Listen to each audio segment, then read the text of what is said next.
I always thought betrayal would feel like a sudden punch to the gut. Instead, it crept up slowly, wrapping around my throat like a silk scarf until I couldn't breathe.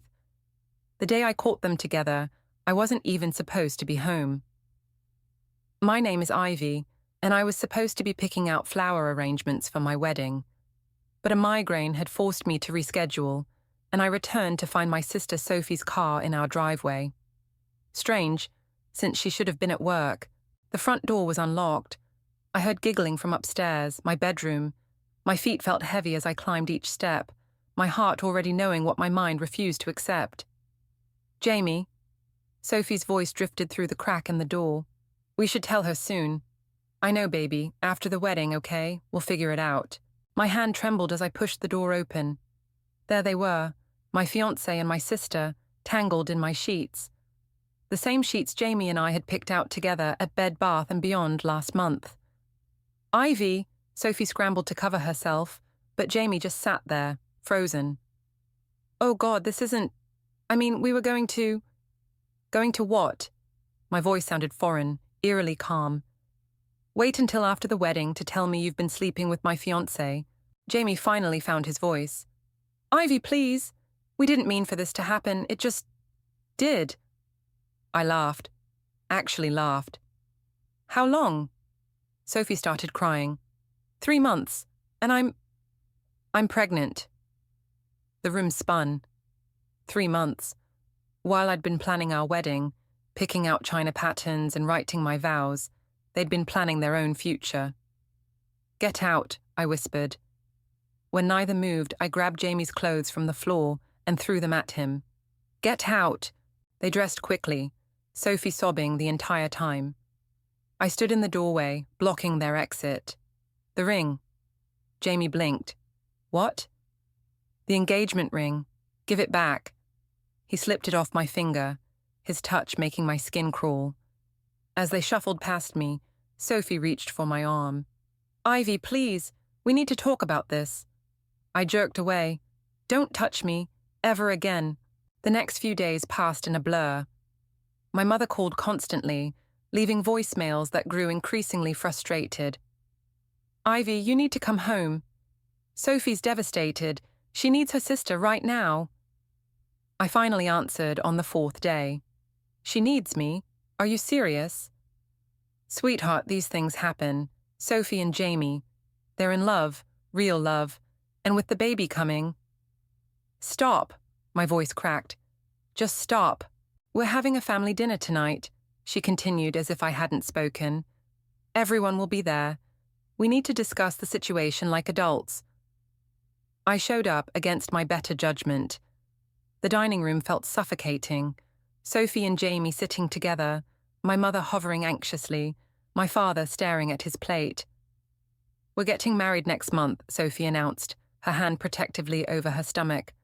A small ceremony, nothing fancy. My mother beamed. Isn't it wonderful? You'll be an aunt, Ivy. I stood up so quickly my chair toppled backward. Wonderful. My sister sleeps with my fiancé, gets pregnant, and that's wonderful. Now, Ivy, my father finally spoke, what's done is done. We need to move forward as a family. A family? I grabbed my purse. You want to know what family does? Family protects each other. Family doesn't steal your happiness and expect you to celebrate their betrayal. Sophie started crying again. She'd always been good at that. Please, Ivy, I love him. We love each other. I looked at them all. My sister's tears, Jamie's guilty face, my parents' pleading eyes. In that moment, something inside me hardened. They wanted me to forgive and forget, to play the supportive sister and daughter. Instead, I walked to the door, pausing only to say, Congratulations on your perfect little family. I hope you're all very happy together. As I drove away, my phone buzzed with messages I wouldn't read. They thought this was the end, poor Ivy, running away to lick her wounds. But they were wrong. This wasn't the end.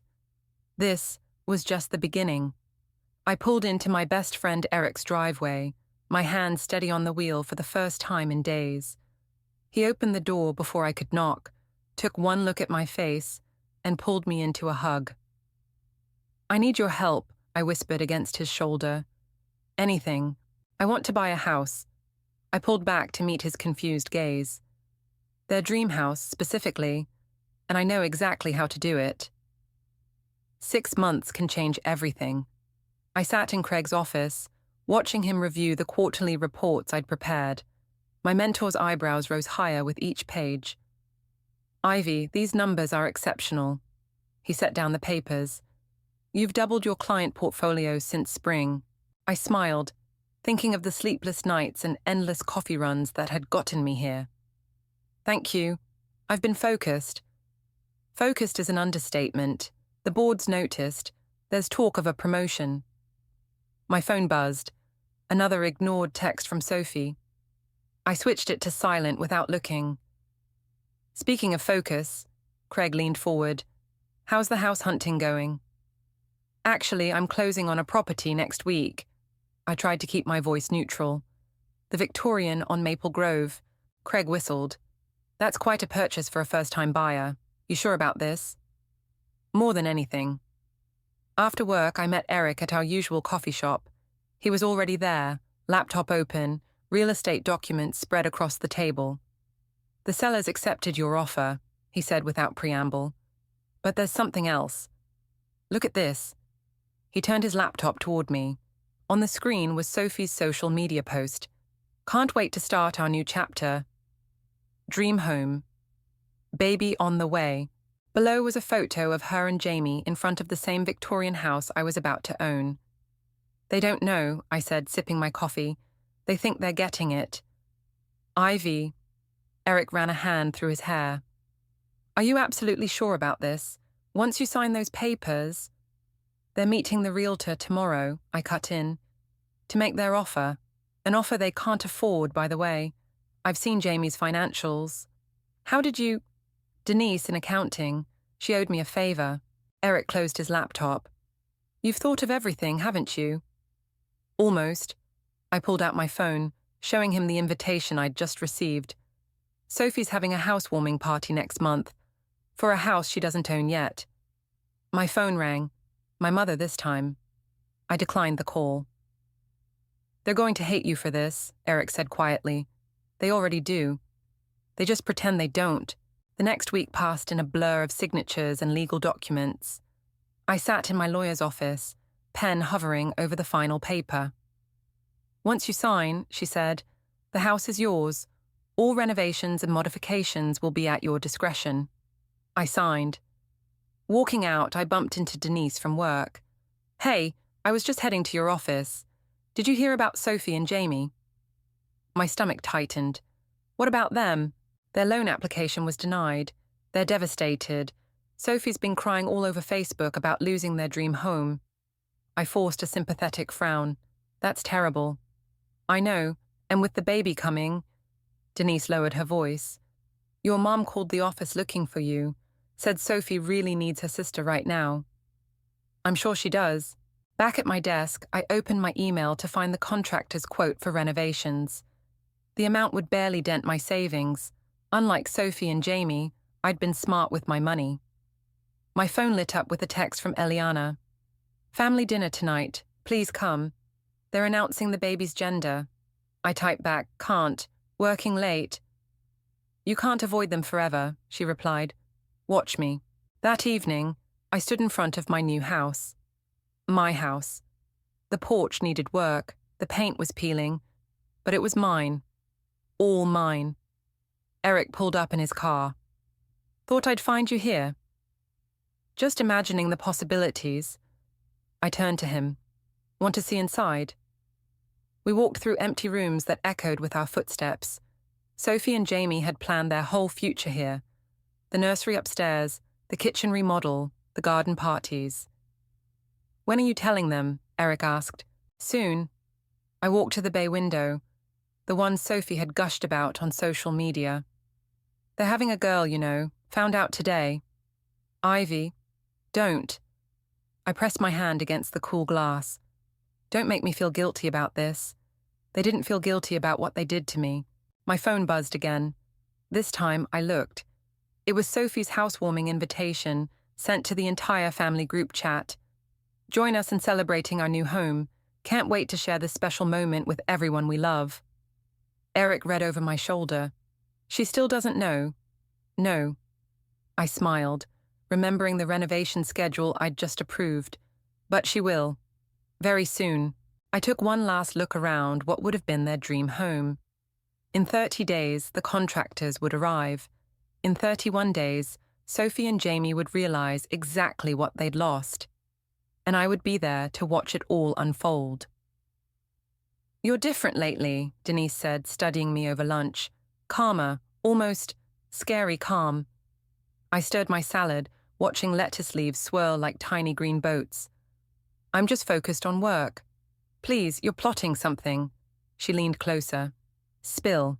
Before I could respond, Sophie walked into the restaurant, her baby bump now obvious under her flowing dress. I ducked behind my menu, but it was too late.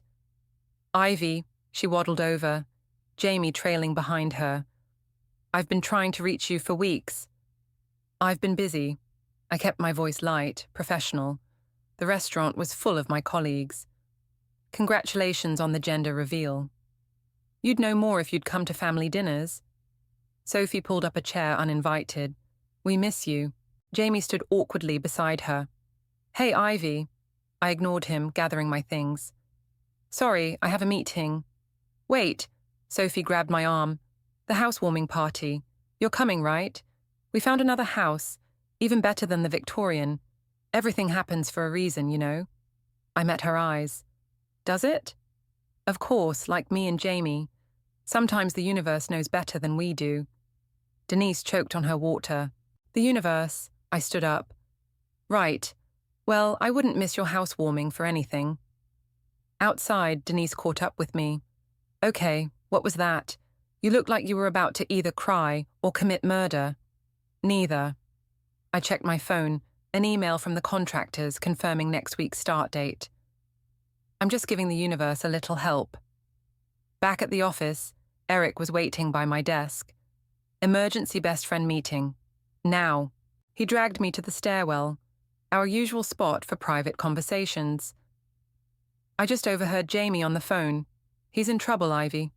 Big trouble." "What kind of trouble?" "Gambling debts.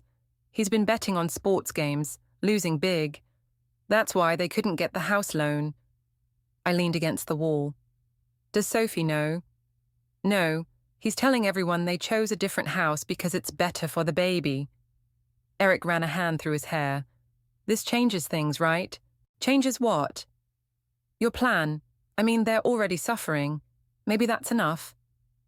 I thought about my mother's voice messages, all about how Sophie needed support, how blessed they were, how I needed to move on. About Jamie's hand on my sister's stomach at the restaurant, the same hand that used to hold mine. "No," I said, "it's not enough." That night, I drove past their current apartment. The lights were on, shadows moving behind curtains. They looked happy, normal, like they hadn't destroyed someone else's life to build their own. My phone rang. Eliana. "Before you say no," she said when I answered, "hear me out. Family brunch, Sunday, just you and me." And, okay, yes, Sophie and your mom will be there. But so will I, running interference. Please, I hate being stuck between everyone." I sighed. "Fine, 1 hour." Sunday arrived too quickly. I walked into the cafe to find Sophie already crying. "These hormones," she sniffled as I sat down. "I'm just so happy you came." My mother beamed. "See, this is what family does. We come together." Eliana caught my eye and mouthed, "Sorry." "So," Sophie wiped her eyes, "the new house is perfect. The owners accepted our offer right away. Jamie says it's meant to be." "When do you move in?" I asked, knowing the answer. 3 weeks, just in time to set up the nursery before I get too big." She pulled out her phone. "Want to see the photos? The previous owners are doing some renovations before we move in." I looked at the pictures, my house, my renovations. "Lovely." "We're thinking of calling her Ivy," Sophie said suddenly, "after you, to show there are no hard feelings." The cafe went silent. Even my mother looked uncomfortable. "No," I said quietly. "You don't get to do that. But you don't get to steal my life and then name your baby after me like it makes everything okay." Sophie's lower lip trembled. "I thought you'd be honored." "Honored?" I stood up, my chair scraping loudly. "You want to honor me? Try not sleeping with my fiancé next time." "Ivy," my mother hissed, "people are staring." "Let them stare." I grabbed my purse. "I'm done pretending everything's fine." Eliana followed me outside. That was intense. It's about to get more intense. I showed her the contractor's schedule on my phone. "They start tomorrow." "The renovation that Sophie thinks the sellers are doing?" "Exactly." She studied me for a long moment. "You know this won't make you feel better, right?" "Maybe not." I watched through the window as Sophie cried on our mother's shoulder. "But it'll make them feel worse." And right then, that was all that mattered. Eliana's birthday party felt like walking into a minefield. The backyard was filled with familiar faces, all pretending not to watch me as I navigated through the crowd. Eric squeezed my hand reassuringly. "We can leave any time," he whispered. "Not yet." I spotted Jamie by the drinks table, checking his phone with a worried expression. "This is getting interesting." Sophie waved from her seat of honor, surrounded by gift bags full of baby items. Trust her to hijack someone else's birthday party. "Ivy, come feel the baby kick." "I'm good." I grabbed a glass of wine, watching Jamie slip away to make another phone call. Eliana appeared beside me. "He's been doing that all afternoon. Sophie thinks he's handling work stuff." "Bookie stuff, more likely," I muttered. "What?" "Nothing." I forced a smile as my mother approached. "Ivy, darling, Sophie's about to open the presents. Come sit with us." "Actually," I raised my voice slightly, "I'd love to hear more about the house, Sophie. The renovations must be almost done." Sophie brightened. "Oh my God, yes. The contractors have been amazing. They're painting the nursery this gorgeous shade of lavender." "Contractors," Jamie interrupted, returning from his call. His face had gone pale. "What contractors? The ones doing the renovations before we move in?" Sophie frowned. "You said the sellers arranged everything." Jamie tugged at his collar. Right, of course." I sipped my wine, watching him squirm. He hadn't arranged anything, couldn't have, since he didn't own the house. I wondered how long he could keep up the lie. "Show everyone the nursery photos," Sophie urged. Jamie's phone rang again. "Sorry, I need to take this." I followed him around the corner of the house, staying just close enough to hear. "I know I'm late on the payment," he hissed into the phone. "The house fell through, okay? But I've got another plan." "No, please, just give me 2 more weeks." "Problems?" I stepped into view. He jumped, ending the call. "Jesus, Ivy, were you spying on me?" "Karma's a funny thing, isn't it?" I leaned against the wall. "1 minute you're on top of the world, the next. What's that supposed to mean?" "Nothing," I smiled. "Just thinking about how quickly things can change. Houses slip away, debts pile up." His eyes narrowed. "What do you know?" "I know Sophie would be devastated to learn about your gambling. Almost as devastated as I was when, there you are." Sophie waddled around the corner. "What are you two talking about?" "The house," I said smoothly. "Jamie was just telling me about all the special features. The bay window, the vintage fireplace, the original hardwood floors. Isn't it perfect?" Sophie beamed. "We're so lucky. The master bedroom has this amazing crown molding." "That's being replaced," I cut in. Jamie's head snapped up. "What?" "Oh, you didn't know. The contractors are replacing all the crown molding. And the hardwood floors. And that vintage fireplace. Gone by Thursday." Sophie's face fell. But we chose that house because of those features." "Jamie, you said nothing was being changed." He shot me a panicked look. There must be some mistake." "No mistake." I pulled out my phone, showing them the contractor's latest photos. "See? They're making good progress." "But why would the sellers—" Sophie's voice trailed off as she studied the images. "Wait, that's not—" Jamie, that's not our house. Of course it is, he said quickly. It's just the angle. No, look at the address in the background. She zoomed in on one photo. That's the Victorian we lost. Why do you have renovation photos of a house we don't own? I watched the colour drain from Jamie's face as his house of cards began to collapse. Someone else bought it, he stammered. The loan. We couldn't. Then why are you acting like we're moving in? Sophie's voice rose. Why are there contractors? Why did you let me plan a housewarming party? Other guests were starting to stare. My mother hurried over. What's going on? I'd like to know that too, Sophie said, tears streaming down her face. Jamie? He opened his mouth, closed it, then turned and walked quickly toward his car. Jamie. Sophie tried to follow but stumbled. My mother caught her arm. What did you say to him? My mother demanded. I shrugged. Just the truth, for once. Sophie sank into a nearby chair, one hand on her stomach. I don't understand. We picked out paint colours. We measured for curtains. How could he lie about this? I caught Eric's eye across the yard. He nodded slightly, my cue to leave before the real storm hit. Happy birthday, Eliana, I called out, heading for the gate. Thanks for having me. Behind me, I could hear Sophie's sobs, my mother's soothing murmurs, and the growing whispers of gossip. Phase 1 was complete. Now for the real surprise. The contractor's boots echoed through the empty house as he showed me the progress. We've gutted the master bedroom and nursery as requested. The new fixtures arrive tomorrow. I ran my hand along the exposed beams, all that remained of Sophie's dream nursery. Perfect. And the timeline? We'll be done 2 days before their supposed move-in date. He checked his clipboard.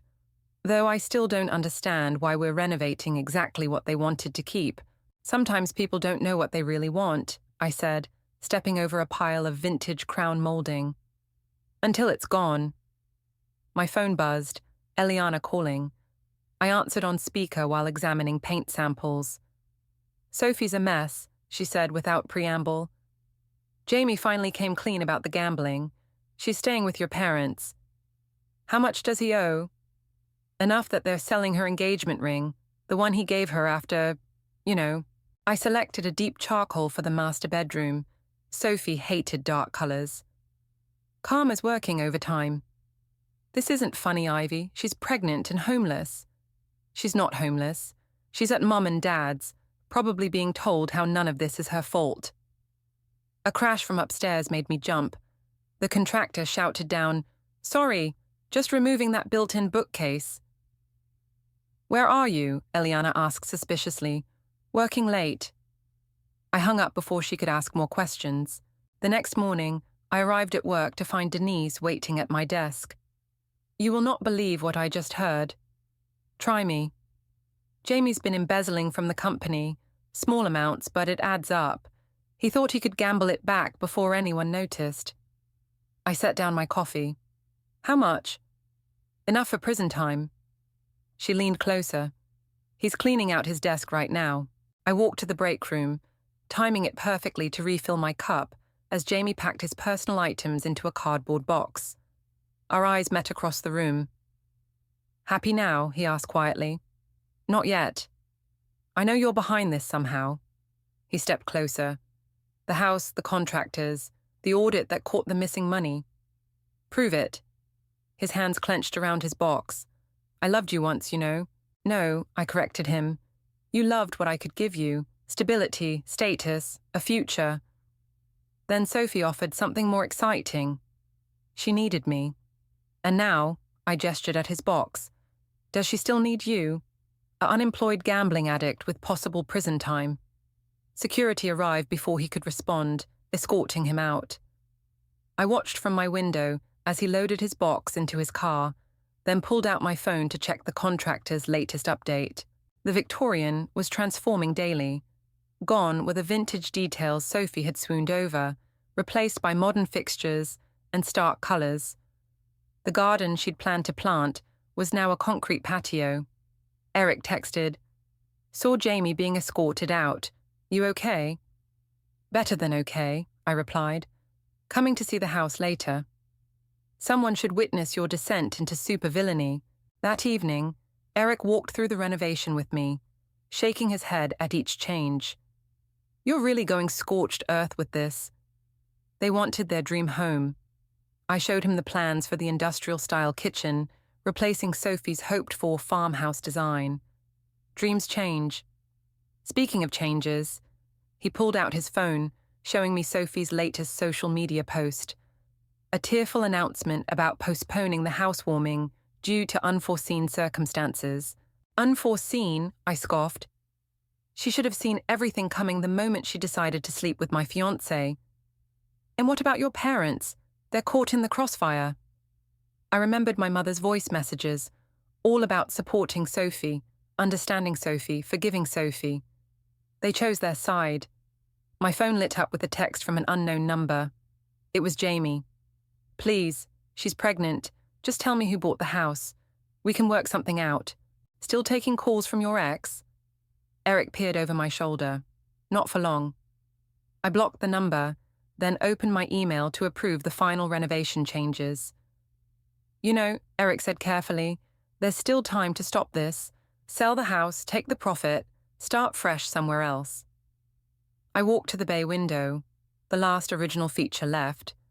Tomorrow it would be replaced with floor-to-ceiling modern glass. They took everything from me, I said quietly. My future, my family, my trust. Now I'm taking something back. And after, when the house is done and they're broken, what then? Before I could answer, headlights swept across the window. A familiar car pulled into the driveway. Is that... Eric moved beside me. Sophie stepped out of her car, staring up at the house. My house, with tears streaming down her face. Showtime, I whispered, heading for the door. What are you doing here? I called from the porch, making Sophie jump. Ivy? She squinted through the darkness. Why are you in our house? Your house? I stepped into the light. That's interesting. Show me the deed. Sophie's hand went protectively to her stomach, her default move lately. The sellers never accepted your offer, I finished, because they'd already sold it to someone else. Understanding dawned slowly across her face. No, you didn't. I pulled out my keys, dangling them in the moonlight. Want a tour? She followed me inside, gasping at each renovation. The exposed brick she'd loved was now covered in sleek white paint. The vintage staircase had been replaced with modern floating steps. You're destroying it, she whispered. I'm making it mine. Eric hung back, watching us circle each other like wary cats. Sophie's eyes were red-rimmed, her designer dress wrinkled. Why? Her voice cracked. To hurt me? Why did you sleep with my fiancé? I countered. To hurt me. I loved him. I still love him, even after... She choked back a sob. Did you get him fired too? Jamie got himself fired, just like he got himself into gambling debt. He was trying to buy this house for us. She gestured at the gutted rooms. For our family. Your family? I laughed. You mean the family you built on the ruins of mine? Sophie sank onto a dusty contractor's stool. I never meant to fall in love with him, but you did, and instead of walking away, you took everything. I moved closer. My fiancé, my future, our parents' support. You took it all with a smile, then expected me to celebrate your happiness. Mom and Dad still love you. They tolerate me. They love you. The pregnant daughter, the victim, the one who needs protecting. Eric cleared his throat. Ivy, no. I turned back to Sophie. You want to know the best part? Jamie was planning to sell this house behind your back, to pay his debts. She shook her head. You're lying. Check his phone. Check the messages from his bookie. Ask him about the company money he stole. Sophie's face crumpled. Stop it. The perfect life you stole from me. It's falling apart, and I get to watch. I'm your sister. You stopped being my sister the moment you chose him over me. A loud crash from upstairs made us all jump. The contractor appeared at the top of the stairs. Sorry to interrupt, but we need to discuss the nursery demolition scheduled for tomorrow. Sophie stood up so quickly she stumbled. Eric caught her arm. You're destroying the nursery. Her voice was barely a whisper. "It's my house." I shrugged. "I can do whatever I want with it." She reached for her phone with shaking hands. "I'm calling Mom. Go ahead. Tell her how the sister she thinks is bitter and lonely actually owns your dream home. Tell her how your perfect husband is a thief and a gambler. Tell her everything." Instead of dialing, Sophie sank to the floor, sobbing. Eric shot me a concerned look. "Maybe we should get her out of my house. Good idea." But as I moved to help her up, Sophie grabbed my arm. "Please, we can fix this. All of it. I'll leave Jamie. I'll tell Mom and Dad the truth. Just, please don't take our home." For a moment, I wavered. She looked so small, so broken. My little sister, the one I'd protected since childhood. Then I remembered finding her in my bed with Jamie. Remembered her pregnancy announcement at my cancelled wedding venue. Remembered every family dinner where she played the victim while I was cast as the villain. "You're home." I stepped back. "This was supposed to be my home. With Jamie. Before you took that future and made it yours. Ivy, get out." When she didn't move, I raised my voice. "Get out!" Eric helped her up, guiding her toward the door. She paused in the doorway, one hand on her stomach. "You know what's worse than having something stolen from you?" she asked quietly. "Becoming the kind of person who enjoys stealing from others." The door closed behind them with a final click. I stood in my gutted house, listening to Sophie's car start up and drive away. My phone buzzed. A text from the contractor. "Nursery demolition still on for tomorrow." I stared at the message for a long moment, Sophie's words echoing in my head. Then I typed back, "Proceed as planned." Because some wounds run too deep for mercy. The morning of Sophie's housewarming party dawned bright and clear. I watched from my bedroom window as the bulldozer rolled up the driveway right on schedule. My phone hadn't stopped buzzing since dawn. First Eric, "Are you sure about this?" Then Eliana, "Sophie's decorating the house right now. She has no idea." Finally my mother, "Please don't do anything foolish today." I didn't respond to any of them. At exactly noon, cars began arriving. I recognized them all. Family, friends, colleagues. Sophie had invited everyone to witness her perfect life. "Ready?" Eric asked, appearing beside me. I straightened my blazer and grabbed the envelope from my desk. "Time to crash a party." We walked across the street just as Sophie was welcoming guests on the front porch. She froze when she saw me. "You're not supposed to be here." "Actually," I smiled, "you're not supposed to be here." The bulldozer's engine roared to life. Sophie spun around, her face draining of color as it approached the pristine front lawn. "What's happening?" My mother pushed through the crowd. "Ivy, what have you done?" I pulled the papers from my envelope. "I'm renovating my property." "Your—" Jamie appeared, looking haggard. "What do you mean, your property? She owns it." Eric's voice carried across the suddenly silent gathering. "She bought it months ago." Sophie swayed on her feet.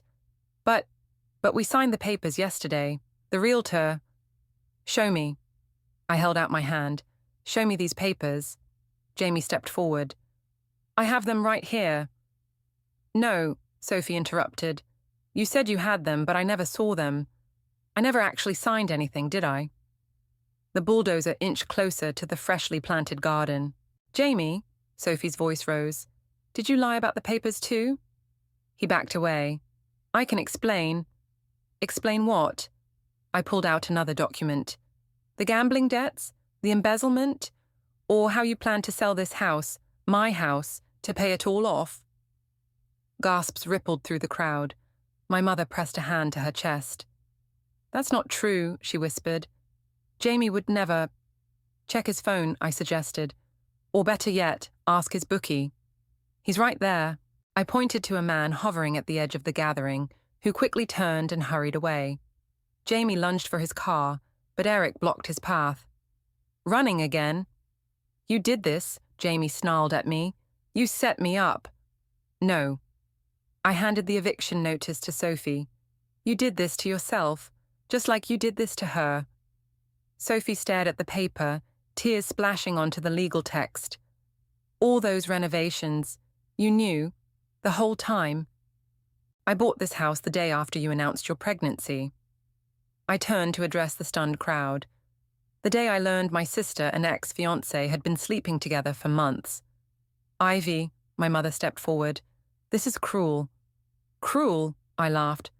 Was it cruel when you told me to be happy for them? When you celebrated their betrayal?